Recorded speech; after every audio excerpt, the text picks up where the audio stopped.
And now, it's time for another Dice Tower review with Tom Vasel. Hey folks, I'm Tom Vasel, and today we're taking a look at Night of the Living Dead, a Zombicide game. Now this is interesting to me for a couple reasons. One, I am not a horror fan by any means, but I distinctly remember watching the original Night of the Living Dead movie when I was a child. Somehow I was at my grandparents' house, it came on TV, and we watched it, and it was scary as all get out to me. It is now in the public domain, this movie, but it still is considered to be a classic and renowned for starting, or having a major part of starting, the zombie genre. Zombicide itself is the game that pretty much put Command on the map. Very popular game, has done very well. They came out with a sequels to it: Zombicide Black Plague, Zombicide Green Horde, Zombicide in Space. There's just so many different Zombicides out there. So this one here, I was curious because Zombicide's more of a jump up the chainsaws and go at it, and that's not necessarily how this movie plays. But this game plays as both how the movie went through, what happened in the movie, but also what if these survivors had worked together? Spoiler, they weren't too unified of a group. But what if they had worked together and went and fought the zombies? And what if their plan to get the truck had worked instead of going as horrifically wrong as it did? Again, spoilers for a 60-year-old movie at this point. So anyhow, let's take a look. And if you've never played Zombicide before, don't worry about it. I'm going to give you a bit of an overview of how this game plays, and we'll be back.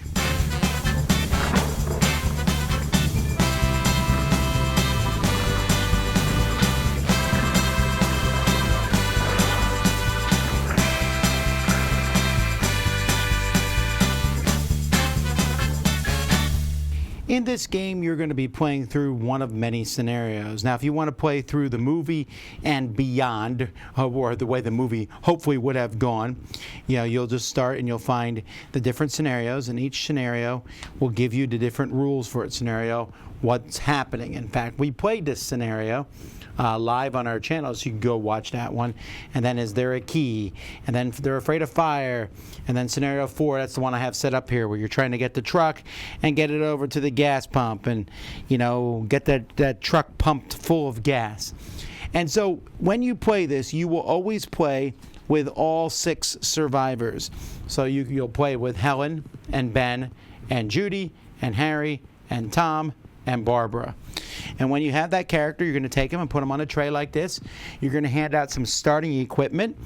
There's a Winchester 94 and a table leg, and these equipments have some numbers on them. Basically, when you attack zombies, they'll show how far away it can go. So this gun here can shoot 1 to 3 spaces away. It rolls 1 die. You hit on a 3 or higher, and it does 1 damage.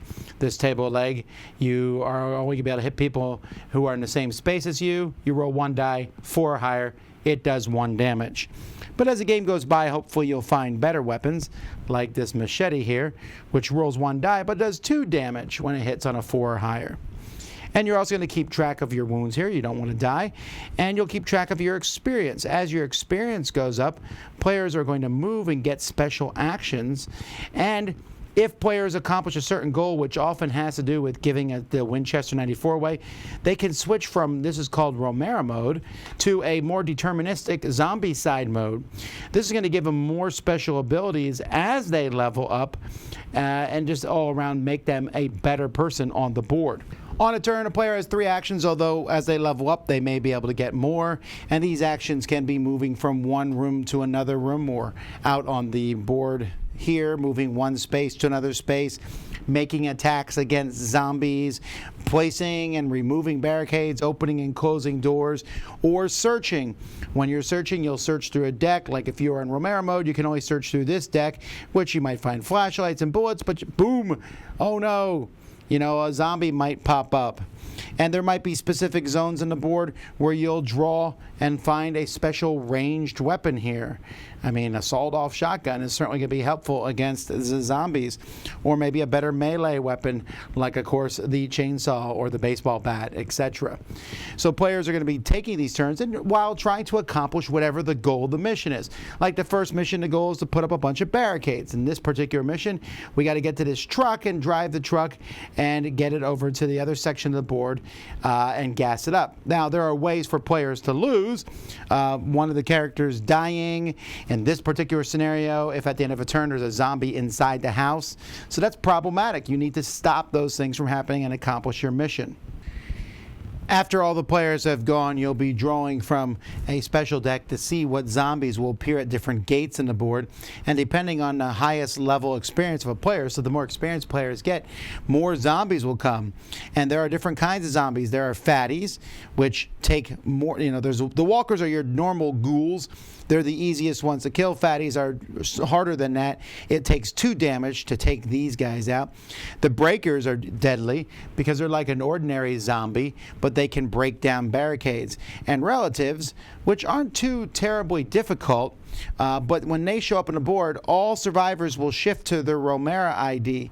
And so you need to take these out as possible so that you can get your better abilities back. That's basically how you play. I've really simplified it. There are quite a few rules in the game, but they're mostly everything is somewhere in between there. But this is it on the back here. You have the player's phase where they'll pick 3 actions from a bunch of different actions, maybe a special car action, the ghoul phase where they'll go, and then the end phase. And you keep going till either the players beat their mission or meet one of the losing conditions of a particular scenario. As always, everything in a command game looks fantastic. You can see they have trays for all the zombies and the heroes. I really like how there's a different figure for the heroes, whether they're in their regular mode or Zombicide mode. And then you got these boards, and the boards are, they're okay background, but they do a good job at both making it look like it's kind of an old style movie without it being in black and white. But speaking of that, my favorite part of these is the actual, these are really great trays. They've been using them in Zombicide for a while. But having these characters with the black and white versions, and then on the other side, the Zombicide version, and I just think the artwork in this game is really well done. It does a good job without being stills of the movie, but adding in that flair, and I was just very happy with how the game looked. The rules were very clear. Everything about this game, I thought the components were very good quality.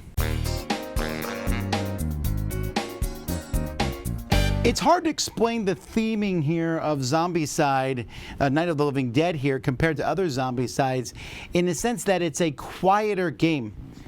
As quiet as a zombie game can be.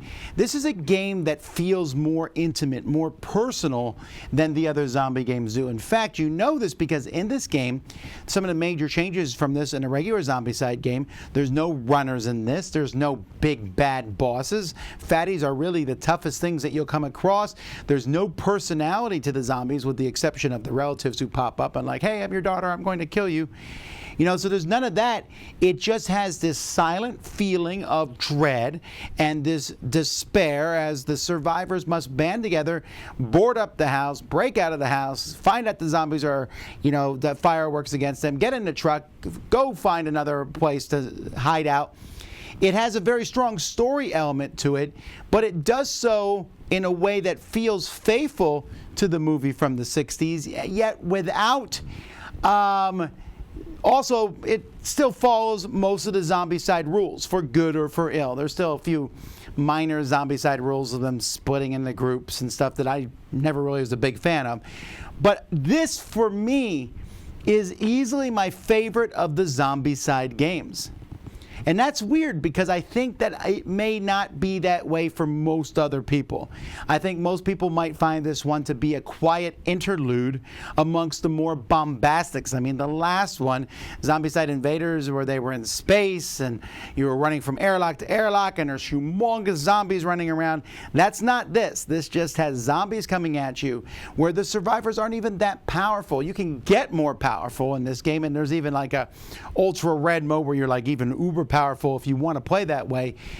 But I like how this one feels like a snapshot of the movie, and even if you've never seen the movie, the desperation of these people working together to stop zombies. And I have been on record before where I'm really tired of the zombie genre, and this one felt like it nailed it for me. Not only is this my favorite Zombicide game, this is one of my favorite zombie games. Don't get me wrong, every once in a while I want a machine gun and just mow down stuff. And there's a lot of games for that. But the way the story's integrated in this one, and the way this one feels like you're working together as a straight-up cooperative game, which all zombie games have been, getting rid of the noise system, and it's not too convoluted of a game. Again, like I said, we played the first mission, which is fairly simple here on the channel, but you can see just how basic it is, and yet it feels good. It feels like you're working together. So if you like Zombicide, and you need to own everything, you're probably going to get this. If you like Zombicide and you're looking for a big, more bombastic experience, this isn't for you. But if you want that feeling of George Romero's movie, I mean, look how creepy this cover is. You know, it's probably creeping people out. But if you want that creepy factor, but also some interesting decisions and fun running around and, you know, the chance to hit zombies with baseball bats and machetes, then this is for you. Like I said, very easily my favorite. But I can see that not being the case for everybody. But the theming comes through strongly, and it's hard to imagine, you know, in our modern day of Technicolor and special effects and all sorts of things, to go back to black and white and make that a good game. I think here it's been done exactly the way I want it to be done. I'm Tom Vasel, and you've been watching The Dice Tower. Dice Tower Judgment approved.